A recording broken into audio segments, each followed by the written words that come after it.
Hello and welcome to episode 3 of Mediocre Military Modeling. Today we're going to look at our first non-Tamiya kit. And this is a kit from Takom, which I've actually grown to really like this company and their kits. They put out a lot of interesting vehicles and variants of those vehicles. And this was a 2-for-2 kit, would you call it, like 2-in-1 or something like that kit. So this had the Panzer 1, it had the A version and the B version. Now recently I believe they did come out with these separately, if you just want the A or just want the B for very cheap, I think under 20 bucks. And but this is back when they only had this dual kit here where you could just build one or the other, but you could build both as well, which I did here. There are some differences between them, which we'll talk about in a minute. But yes, the Panzer 1, again, a military tank that isn't really brought up too often, even though it was used extensively early on in World War II by the Germans here. Right here we have the A version, and then we have the B version right here. I think this has markings for Poland, and then this one has for the invasion of France. I believe those are the markings. Maybe I have it wrong. Anyways, early war schemes here I put together. Easiest way to tell the A and the B at a glance. The B is a little bit longer, and also big difference on the back here. The A has these kind of dual exhausts, where the B just has this one exhaust right here. But also, if you can tell, the B is a little bit longer, extended. So being early tanks, these are very sort of light. They very look sort of like interwar. I mean, they were developed in between World War I and II. But they do have that very early war, interwar sort of design and look. They don't even have proper tank armament. Like, they do not have like proper cannons. They are armed with 2 machine guns here and here. One sticks out a little bit more than the other here. These kits in general, or this kit in general, and I guess the 2 separate ones, good. I like these kits. It was pretty easy to put together, but it was a step up in detail and challenge. This was also one of my first times using an airbrush. So the paint on these is airbrushed on. This is one of my my early projects using an airbrush.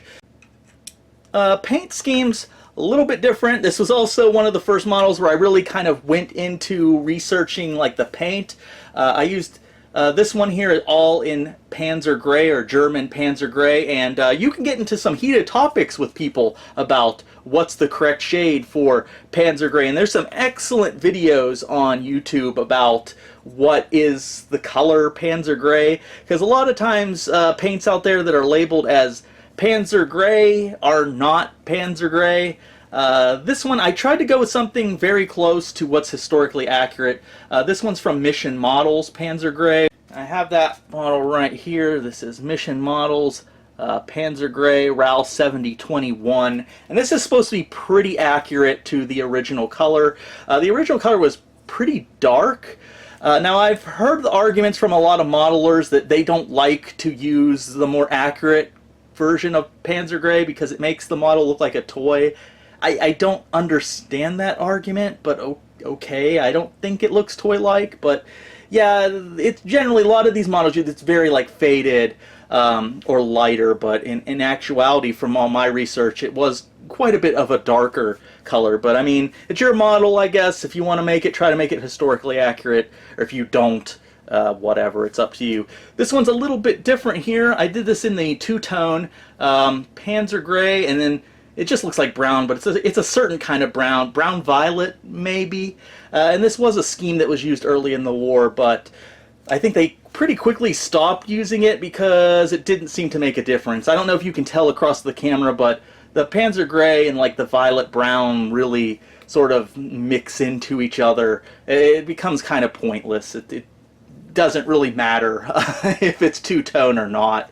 It just kind of blends in the eye unless you're looking up really close. So yeah, I can't think of any problems I had with these. Not really any like fit issues. I might have went a little overboard with the rust here on the exhaust. I think it looks decent, but it might be a little bit overstated. you know, the wood here on the handles. I think I use natural steel here for the tow cables that are on the front on these ones. Of course, gunmetal for the machine guns. It turned out okay. Little wooden box here.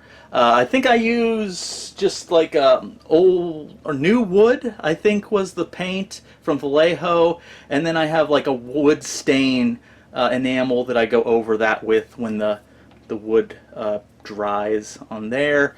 Not too much else I can think of for these guys. I think they turned out really okay. I did some very light weathering with them as well. I think I used track wash on these tracks. These were like individual link tracks, and usually I screw those up really bad, but for these they actually turned out decent. I did use some weathering. It's harder to tell on this one. You can tell a little bit better on this one if I zoom in here on the front. I did a little bit of like rain marks. You can see a little bit of like streaking and rain marks here. It's not as prominent over here, but I tried to do it a little bit, so it is noticeable. Again, pretty light on the weathering, but overall it turned out really well. I was really sort of scared to put these together. My plan was I want to go through the German tank line in like chronological order, and this was my starting point, the Panzer I. Although there were earlier ones than this, but I'm kind of starting like operational World War II tanks here. And I wanted to start with the Panzer I, and I was a little intimidated because I was used to much simpler kits, and Takom kind of seemed like a little bit more like intricate to put together, a little bit more difficult, but it actually wasn't that hard. I've really grown to like Takom kits, and I think these turned out really good. They look pretty nice. So as for the kit itself, 1, 2, or 3 stars, I'm gonna give this one 3 stars because it's got good detail. I don't think it was too hard to put together, and this kit here was a pretty good value for you know, you can build 2 tanks out of 1 kit, and I think they are different enough that, you know, it was interesting putting the 2 together and then sort of comparing the differences. So I thought this was a good value kit. I think it's hard to find now, so it might not be a good value anymore. I believe this is like they don't make this kit anymore, and it's pretty much out of stock. The store I got it at, I think it was like the last one they had. So yeah, but they did come out again with these, the A and the B, individually. So there is that, and I believe it's the same mold and everything. It's just they're packaged individually and they're much cheaper. So I would definitely say pick them up if you want something that's a little different and a little step up from Tamiya. I don't think they were very hard to put together, and it was very rewarding. I really liked them, and again, it's an interesting little early war tank.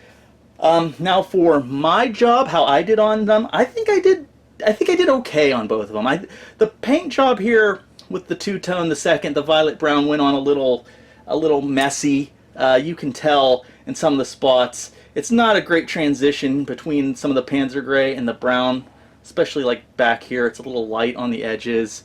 Again, this is one of my early times actually using an airbrush. But other than that, it's not that bad. I think it came together pretty good. I mean, even the tracks, where I usually screw up with the individual track links on these models, I think I did okay. Decals look pretty good. Don't really see issues. Not a lot of silvering. I don't see. So I think I did okay. And of my 3 grades I can give my kits that I give myself, we have the lowest is a artistically inclined 5-year-old can do better. The middle grade is gave it that good old college try, and then the best grade I can give it myself is certified mediocre. I'm going to give these certified mediocre for both of them. So Panzer I, A and B from Takom, certified mediocre. So yeah, I really like these. Certified mediocre from Takom, the Panzer I A and B. So thank you for watching this video. I will see you in the next one, and thank you again for watching.